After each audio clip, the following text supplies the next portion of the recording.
Another fragment contains the wife of Bud's Prologue tale, the Friar's Tale and the Summoner's Tale. The wife of Bud's Prologue is one of the high points of the Canterbury Tales.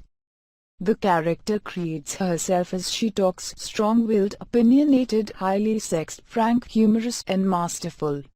Her account of her 5 hostile bands, her defense of human frailty and arguments against chastity as a practicable ideal, the gusto and vigor and uninhibited relish of her talk, present a character at once highly individualized and the first of her type that has had many successes in English fiction.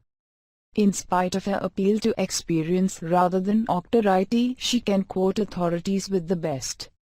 For the anti-feminist arguments which the wife puts into the mouth of one of her former husbands as well as for aspects of the wife's own character, Chaucer drew on a great variety of sources, including the second part of the Romance of the Rose de Champmere Vad de Mariage, Jerome's Epistola Adversus Ovenianum and Walter Map's Epistola Valeria ad Ruffinum, the non-Duce Chaucer Valerius's letter to Rufinus about not marrying their wife. Seldom has such a variety of material, which includes the most important anti-feminist literature known to the Middle Ages, been so perfectly welded into a splendid original character portrait. The wife of Bath is concerned not only to defend the active use of sex in marriage IWOL bestow the hour of LMYNH in the actes and in fright of marriage, but also to insist that marriage happiness is only possible if the husband yields the mastery to the wife. And her tale, based on a story found in both literary and folk tradition, is designed to prove her point. It is the story of the loathly lady who turns out to be young and beautiful when the husband whom she has acquired by doing him a service which he has promised to repay in any way she asks, promises to put himself under her wise governance. The tale, told in decasyllable couplets, combines magic with touches of shrewd realism and a tone of romantic delicacy emerges at the end. This is perfectly in character, for the wife of Bath believed in love and romance though on her own terms. The Wife of Bath's Tale is the first of a series of stories which deal with the question of mastery in marriage. The theme is not pursued immediately, for the friar and the summoner, who have been spoiling for a quarrel since they interrupted the wife of Bath's autobiographical discourse with mutually offensive remarks, proceed to tell their stories at each other's expense as soon as the wife's tale has been concluded. Both stories are little masterpieces and sure brilliant handling of detail. The friar tells of a rascally summoner who meets the devil in the disguise of a yeoman and whose dishonest behavior finally puts him into the devil's power so that he is carried off to hell. The summoner replies with a coarse story of a grasping friar whose rapacity lands him in a comically humiliating situation. The picture given in this tale of the friar's visit to a sick man, his hypocritical words of comfort and advice, his infuriatingly patronizing sententiousness, is one of the finest pieces of realistic etching Chaucer ever did.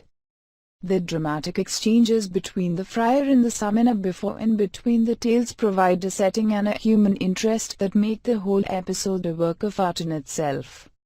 The Clerk's Tale, which begins another fragment, takes up the marriage question again. He tells of patient Griselda, a tapestry tale like the Man of Laws, presented in rhyme royal, based, as the clerk acknowledges, on a Latin story by Petrarch, which is itself a rendering of a story from Boccaccio's Decameron. This picture of wifely meekness and obedience carried to an outrageous extreme is too much for Chaucer himself, who intervenes at the end with his own comment. Griselda's deed, and eke higher patience, and both their tones buried in yeti, for which I hear in open audience, no wedded man so hardy beat as I his wife's patience in trust to find Griselda's. For in certain he shall find, O noble wives, full of he prudence, let noon humility your tongue nigh. Nay I yet no clerk have cause or diligence to write of your story, O one SW1 chain marvellous of Griselda's patience and kind. The merchant follows with the story of January and May, of an old husband and a young wife who hoodwinks him with her young lover. a curious but effective mixture of anti-feminist satire and magic. The story, told in decasyllable couplets, makes skillful use of a great variety of literary sources. The Merchant's Tale ends this fragment and another fragment begins with the Squire's Tale. An unfinished story of wonder and romance set in Surrey in the land of Tartary. It has the naive enjoyment of wonders appropriate to the young squire. And its Arabian Nights atmosphere still has a certain appeal. Milton referred to it in his El Eligor as the half-told story of Cambusque and Bold. The Franken's Tale, which follows in this fragment, continues the marriage debate. It is a gentle and charming tale of a loving wife who, through no fault of her own, becomes involved in a promise to yield herself to another lover. Her husband, recognizing that promises must be kept, advises his wife in tears that she must fulfill her promise.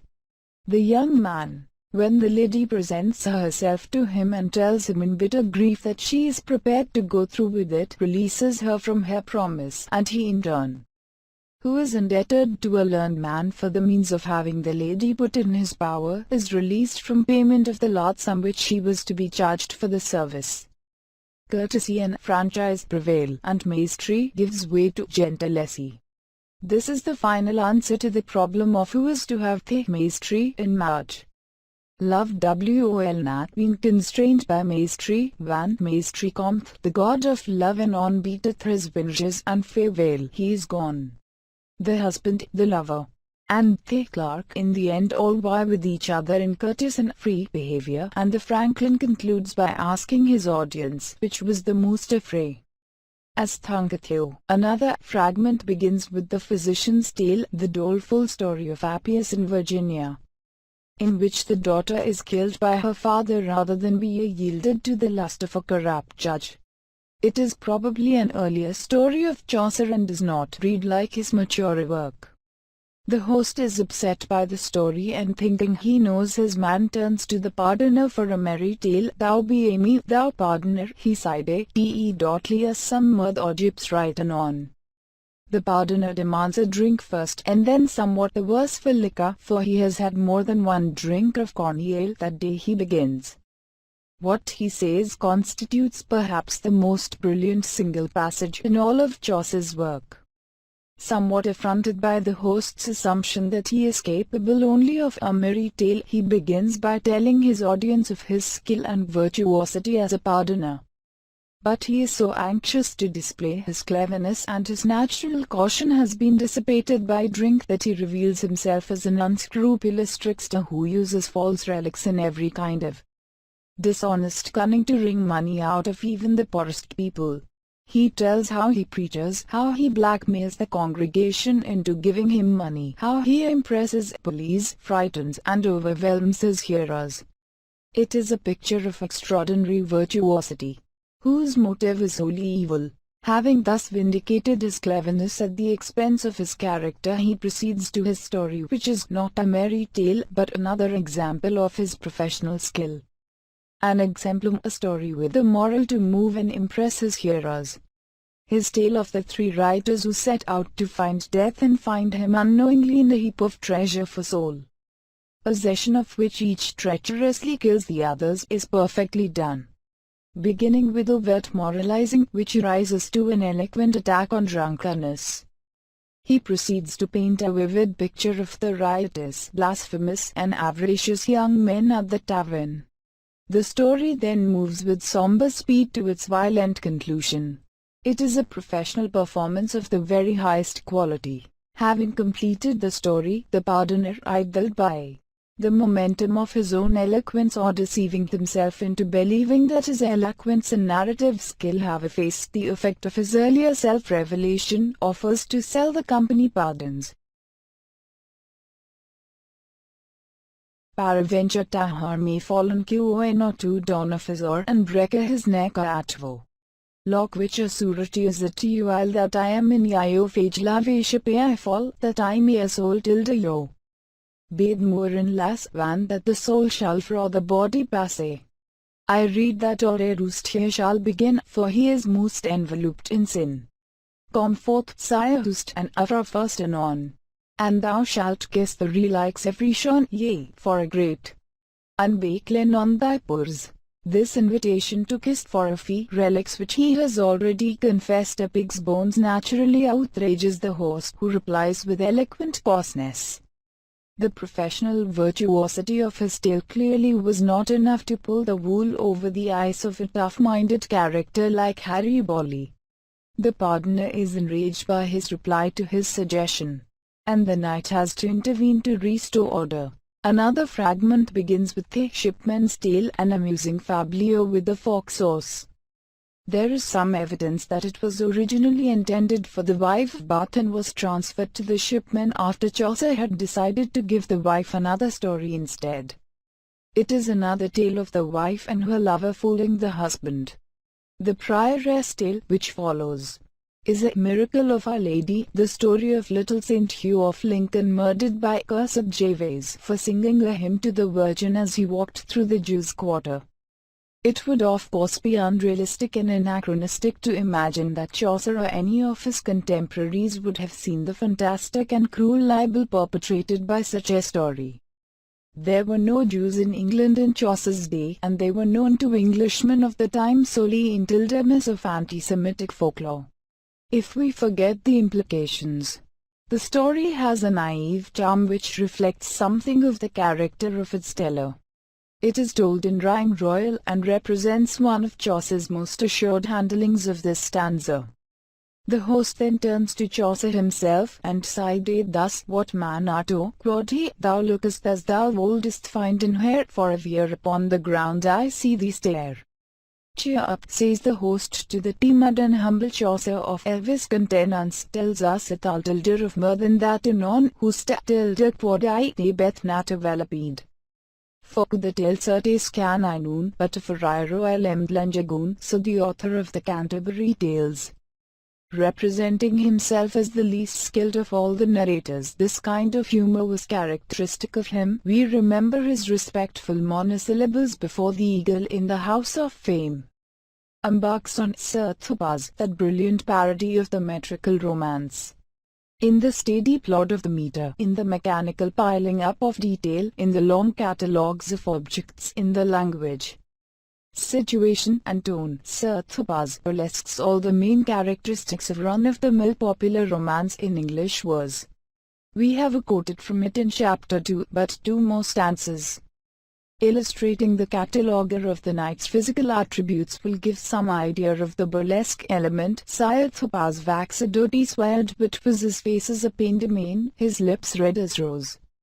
His road is ivike scarlet in grain, and I tell in good certain he had a seemly nose. His hair, his bird was ivike saffro, that to his girdle rote dune, his shoon of cordevane. Of Bruges his hosen brown, his robe was of cycleton, that cost many a jane. The host shuts him up after some 30 stanzas. Now more of this, for godes tilde ignite, quod ore justa. For thou makest me so weary of thy very lewdness that also busily God my soul bless io _tilde_myne a king of thy drasty perche. Now sweater riro the devil I bite shall this me baby riro dog all, quod he. Chaucer then offers to tell a little tongue in prose, which turns out to be the long, tedious moralizing tale of MLB, translated from the French. Whether Chaucer meant this to sound as it is to modern ears is not quite clear.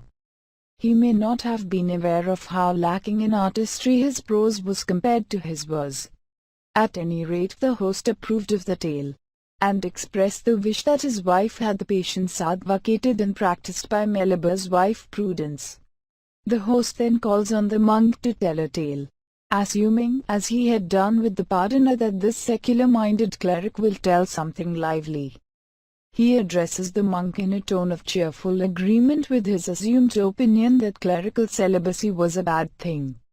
But the monk's professional dignity is offended, and he tells a series of tragedies. The Cassibus Viroremiustrum tragedy, to the medieval mind, was a story of reversal of fortune from high to low. As the monk says, Tragedies to say in a certain story, as 8 books make on us memory of him that stood in great prosperity, and as I fallen out of a degree into misery, and endeth wretchedly. This is presumably an earlier work of Chaucer's. It tells, in 8-line stanzas rhyming above CBC, of the falls of Lucifer, Adam, Samson, Hercules, Nabucodonosor, Balthazar, Zenobia, Pedro, King of Castile, Peter, King of Cyprus, Bernabo Visconti, Ugolino, C. Dante's Inferno, Canto 23, which was presumably Chaucer's source, Nero, Holofernes, Antiochus, Alexander, Julius Caesar, and Croesus, before he is interrupted by the knight who can stand no more of these dreary stories, who, quoth good sire, now more of this. That ye ha said is right enough, YWIS. And moo shall moor for light. Heaviness is right enough to mooch for I Jesse, and the host agrees fervently. Sire monk, now more of this, so God you bless. You tell no tell this company. He asks the monk for a story of hunting, but the monk replies sullenly that he doesn't want to play. The nun's priest is now called upon. The nun's priest's tale of Chanticleer and Patlot is perhaps the best known of all Chaucer's works, and justly so, for it represents Chaucer at absolutely the top of his form. The quiet, realistic opening describing the poor widow and her way of life, the account of the cock and the hen with its superb satire on human marital relationships, the use of learning in the discussion of the causes and meaning of dreams with the deftly drawn differences of approach between Chanticleer and Patlot, the ironic effect achieved by the application of human psychology to the behavior of the birds, all this has been discussed and praised often enough. Drawing on material from the medieval beast epic and on medieval notions of medicine, astrology, and psychology, Chaucer has produced a story so aerated with wit, so cunningly wrought at all points, so artfully blended of mockery and sympathy, of irony and understanding, that the traditional nature of the materials is lost sight of in the brilliant finish of the performance. But there is much of medieval thought and attitude in the tale, which in fact makes one of the handiest windows onto the Middle Ages for anybody who wishes to enter directly into that world. Yet the story is permanently modern, kept alive by artistry, wit and insight into human, presented as animal weakness. Another fragment begins with the second nun's prologue tale. These are conventional religious performances, probably written by Chaucer considerably earlier. The prologue contains an invocation to the Virgin Mary, drawing on a variety of sources including the Paradiso and several Latin hymns, and the tale itself is an account in rhyme royal of the life and martyrdom of Saint Cecilia. The company are then enlivened by the appearance of a canon and his yeoman, who join them after hard riding. The canon is an alchemist, and the yeoman tells the company something of his master's methods for tricking people out of their money, which so enrages and shames the canon that he rides off again. The yeoman then tells his tale, which differs from all the others in that it is represented as something in which he was recently involved. It is the story of an elaborate plot on his master's part to obtain money fraudulently from credulous people who imagined that his alchemy could obtain riches for them. The theme was common enough in Chaucer's time, but it is told here with an immediacy and a freshness that correspond perfectly to the situation out of which it is made to arise. Another fragment contains the manciple's prologue tale. The prologue contains a lively quarrel between the manciple and the cook, the latter of whom is drunk. The manciple's brief tale is of the telltale crow who tells the husband of his wife's infidelity. It was a story common in one form or another throughout Europe and the Orient. Finally, there is in another fragment the Parsons' prologue tale, which follows directly after the manciple's tale, for it begins with a reference to its having just ended. The host asks the parson for a story, and the parson replies that he will tell no story but a sermon. Why, hold air and draff out of my fate, when I may so wetty, if that me lest. But tristeth way, I am a Southron man, I can not geese ram rough by letter, nay, God boot rim holder I but little better. He does not hold with the alliterative poetry of the North or with rhyme. He will tell his tale in prose to nut up all this feast and make an ender. He then delivers a long sermon on penitence, which includes a treatise on the 7 deadly sins. The prose is somewhat featureless, and the work is more interesting to students of medieval preaching than to the literary critic. It. In all the manuscripts which contain the complete tale is Chaucer's retraction, a conventionally pious renunciation of his works of worldly vanities, including the Troilus, the House of Fame, the Legend of Good Women, the Parliament of Fowls, and those of the Canterbury Tales that sown into sin. Neo-orthodoxy hails this as a commendable turning from this world to eternity. But it is difficult to be satisfied with a point of view which so blindly renounces what has made a man immortal. The conclusion is self-evident. With Chaucer, the English language and English literature grew at a bountiful maturity. No other Middle English writer has his skill, his range, his complexity, his large humane outlook. Unfortunately, the English language, as Chaucer foresaw in a stanza at the end of Troilman Cresside, was still in the process of rapid change, and major shifts in pronunciation and accentuation were to occur in the following century and a half. This meant that Chaucer's achievement in establishing English as a fully developed literary language could not be adequately exploited by his immediate successors.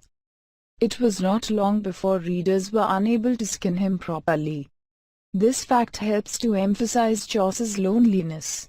His followers lack both his technical brilliance and his breadth of vision, leaving him the one undisputed master in medieval English literature. Not until Shakespeare is there an English writer with Chaucer's combination of technique and insight and his ability to put each at the service of the other, and Shakespeare's genius, which was the greater, ran in different channels. But no other English narrative poet is his equal. The large canvas on which the Canterbury Tales 8 painted, the varied view of humanity in action which Chaucer gives us, were later to become characteristic qualities of English literature, represented in both the drama and, later, the novel. The often quoted phrase of Dryden's, "Here is God's plenty," referring to the Canterbury Tales, can be applied to much in Shakespeare, Fielding, and Dickens, to name only a few. However, much attention is paid to the principal character or characters in the foreground. English dramatists and novelists have had a fondness for filling in the background with a large range of characters diminishing in subtlety but not in life the further in the background they are.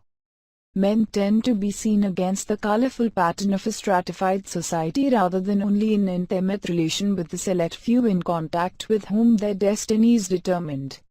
This is not, of course, always true, and less true of tragedies than of other kinds of work. Compare Othello with Henry IV, for example, or Johnson's Bartholomew Fair with his Sienus. But on the whole, the crowded canvas with the characters shading off from fully realized individuals.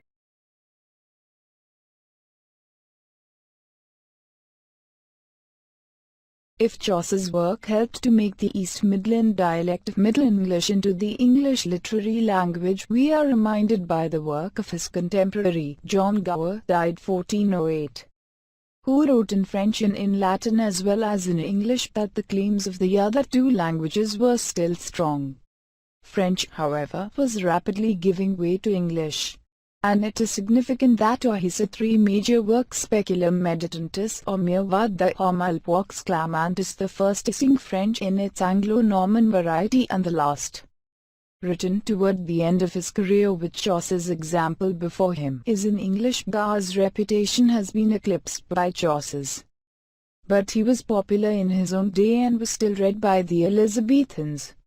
He is a more typical representative of his age and class than Chaucer could claim to be, conservative, moralistic, drawing with considerable technical skill but without any great originality of perception or liveliness of imagination on the traditional materials that were available to him. His long French poem is a manual of sins and sinners, a detailed and gloomy account of the prevalence of vice springing from man's corrupt nature. Repentance is, of course, the remedy. The Wax Clear Mantis, a dream allegory in Latin, deals with the peasants' revolt of 1381, giving a savagely gloomy picture of violence and disorder and of the general corruption of the age. The Confession Mantis is a collection of tales in English octosyllabic couplets linked by a not very helpful framework. The poet announces, with a certain reluctance, that he will leave morality for loveful readers prefer the latter. He then describes the conventional May morning, with himself going out into a wood and meeting Venus, the queen of love, who advises him to make his confession to Genius, her priest. Genius considers it necessary to discuss the 7 deadly sins, with the numerous sub-sins in each category, and he proceeds to illustrate each one by a story. It is these stories which make up the main material of the poem. The relation between the story and the sin it is meant to illustrate is often forced and sometimes preposterous, and it would have been better if Gower had rid himself altogether of this cumbrous machinery. But the tales themselves are told with a quiet skill. Gower lacks altogether Chaucer's vivacity and humour. He tends to be merely fluent. Here, for example, is part of his description of the cave of sleep from his tale of Ceyx in Alcyone, which Chaucer told in the book of the Daiches. Under an hen there is a cave which of the sonaril I know have, so that no man may know at the point between the die and nyht. There is no fyr, there is no spark. There is no door, which may jark creek of and yhe shoya and sket fan I shufa opened, so that inward there is no let. The stories are interspersed with digressions on a great variety of subjects. His views are always the conventional views of his ages. There is no originality in his imagination or in his ideas. The constant moralizing wearies, and though many of the tales hold the interest, the smooth flow of over 30,000 lines becomes infinitely tiresome. Moral Gower, as Chaucer called him in the dedication of the Troilus, is one of the most interesting examples in medieval English literature of verse craftsmanship without genius. He is an excellent mirror of his ages. He is more disturbed by the upheavals in contemporary society than Chaucer ever shows himself to be, but he is a dull fellow, lacking the true spark, and we cannot read him for any length of time without making historical allowances. Moral in a more passionate and personal way, and more deeply concerned with the religious, social, and economic problems of his time, is the author of Piers Plowman, an impressive allegorical poem or series of related poems written in the old alliterative meter in the latter part of the 14th century. The author is traditionally taken to be William Langland, and he certainly refers to himself as Will in the poem, but the attribution is uncertain.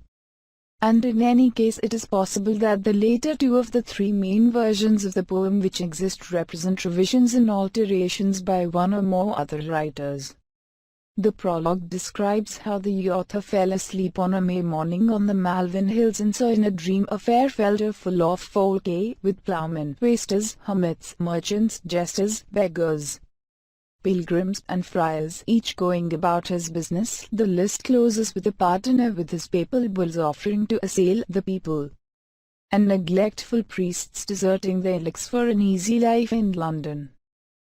A king appears, and an angelic voice admonishes him in Latin to follow justice and mercy.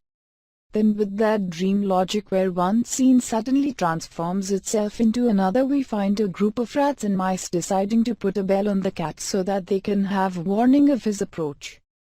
Then, finding none of them willing to tie the bell onto the cat, and finally being warned that that is not how to handle the problem of a dangerous ruler, the prologue ends with another crowded picture of the social scene, with barons, burgesses, tradesmen, and artisans of different kinds, labourers, and innkeepers crying hot pies at the doors of their taverns. We can see at once that this is a new use of the dream allegory. The gentle movement of the traditional variety of love vision, generally told in rhymed couplets, has here given way to the more vigorous rhythms of the older alliterative line, obviously handled by someone who had long been familiar with it. There is a rapidity and a bustling quality about the verse, a sense of men at work that is not easily paralleled in medieval English literature. A fair field full of folks fondi thereby tween. Of all manner of men the many and the rich virtuing and wandering as the world asketh. Some putting hame to the plough full sides in satyingen and sowing swanken full hard. And wonnen that waste to us with gluttony's destriate. And some putting hame to provide a parelled ham thereafter in continence of clothing corner disgust. In prayers and in penance putting hame man yea. Alpha lower of our lordly Odin full straight in hope for to our humanerish bliss. There preached a pardoner as he arised brought forth a bull with bishop's cellus. And sighed that hy himself might soiling hamila falshed a fasting of vow broken. The vision then develops into an allegorical interpretation of life. The first passes the name given to the divisions of the poem introduced Holy Church, a fair lady who expounds the way of salvation to the dreamer. In the second, Lady Medea reward. Bribery appears richly dressed and is to be married to falsehood, but theology objects and the various characters proceed to London to have the matter decided by the king. The king threatens punishment to falsehood and the other figures surrounding Lady Medea, flattery, guile, who run off and leave Medea alone to face the court. In the third passus, Medea tries her tricks on the justices. She confesses to a friar and is shriven, and makes a good impression by promising to pay for new windows in a church, which leads the author to utter a warning against those who hope to attain heaven by having their names engraved as benefactors on ch windows. That is not the way to salvation. She recommends the acceptance of bribes to mayors and justices. The king is fooled and proposes a marriage between Medea and Conscience. Hath Conscience objects and delivers a formidable indictment of the lady. Some lively argument follows, in the course of which Conscience gives an eloquent account of a time coming when shall no more Medea be master as she is now the AC love and owness and looter togadias. Thais shall be masters on Malde truth he to save. Passus IV develops the argument with wit, wisdom, peace, reason, and wrong taking part. The king is convinced by reason in the end, and asks him to stay with him always. In passus V the poet awakes briefly, then falls asleep again and thansa imo chemo. He sees the same field full of folk, and describes first reason preaching to the people that recent plagues and tempests were punishment for sin. The 7 deadly sins here reasons call to repentance and are moved to repent. This introduces one of the liveliest and most interesting sections of the poem. Pride, luxury, envy, wrath, avarice, gluttony, and sloth, each personified, give accounts of themselves before their repentance, and some of these accounts, taken together with the author's description, amount to brilliantly drawn portraits. There is of course no more individualization than is necessary to make the particular vice clear and to illuminate the behavior which it implies. But within these limits the character drawing is vivid and skillful. The most appealing is the picture of gluttony in the tavern, where he stops on his way to church. The interior of a medieval tavern is described with Hogarthian realism. Gluttony's fellow drinkers are not personifications, but real people. Ceci the suitress sat on the bench, female shoemaker, what the warner and hyswyf both Tim the tinkere and twain of his prentice, Hill the hackneyman and Hage the nadela. Clarice of Caucus Lane and the clucker of the shesh, do the dickery and a dozen other. Ditcher, the level of the allegory is not consistent. Gluttony is a gluttonous person, who does not repent until he has made himself drunk and awakes 2 days later with a hangover. Sloth appears to be a self-indulgent and lazy priest who prefers to read rhymes of Robin Hood to performing his priestly duties. The repentant company then depart from mind to journey in search of truth. But they do not know the way. It is at this point that Piers Plowman first appears on the scene. The company have vainly inquired of a returned pilgrim if he knows where a saint called Truth is to be found. Then Petal quoted Plowman and put forth his heed. I know him as kindly as Clark doth his bouquets. Conscience and kind wit can me to his place. Piers takes over the moral leadership of the company and tells them the way to truth in Bunyanesque allegorical geography. This passage ends with the partner deciding that he cannot go without his papal bulls and letters of indulgence, and a CPM woman telling Piers simply that she will follow him. Passage Y continues the story. Piers says he will act as guide to the company after he has ploughed his half-acre. He gives further moral advice to the company, in particular to a knight who recognizes his duty to protect the church and the common people. Piers directs everybody to hard work, and those who shirk are disciplined by hunger. A discussion of labor, wages, and similar economic factors, which illustrates the author's conservative view of such matters. He is looking back to an ideal stability before the present discontents, concludes this passage. In passage 7, truth sends Piers a pardon intended for all, though lawyers and merchants are eligible only with reservations, and a priest argues against its validity. The priest says that he can find no pardon there, but only a statement that those who do well shall find salvation and those who do evil shall not. The ensuing argument awakens the dreamer, and the passage concludes with the poet's passionate remarks on the superiority of good works to indulgences and papal bulls as means of pardon. The remainder of Piers Plowman, most of it existing only in the two later versions, contains the vision of Dowell, do well, Dobbit, do better, and Dobbist. It is difficult to follow the somewhat rambling course of the prologues and 10 passages of this extension of the poem. The author seems to be allowing his moral views and his religious emotion to dictate the poem at any point, and lively contemporary references crown moments of religious passion and had didactic passages jostle each other. The author does not seem to have been able to subdue his material to an adequate literary form, but the main design is nevertheless visible.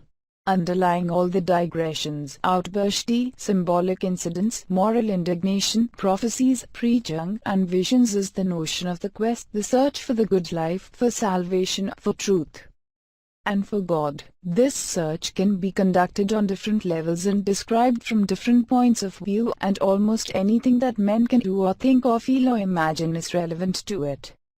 As the poem proceeds and lives of Dowell, Dobbit, and Dobbist unfold with all the digressions and excursions, we get a picture of the fight against evil carried on simultaneously on different planes: the fight for the spirit against the dead letter, the fight against corruption in the church, the fight against false religion.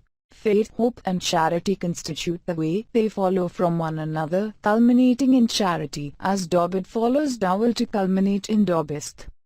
The account of Dowell concludes with a triumphant description of the victory of life over death, of light over darkness, the meeting of truth and mercy, of peace and righteousness. With Christ's descent into hell and his victory over Satan, the poet wakes to hear the joyous pealing of Easter bells.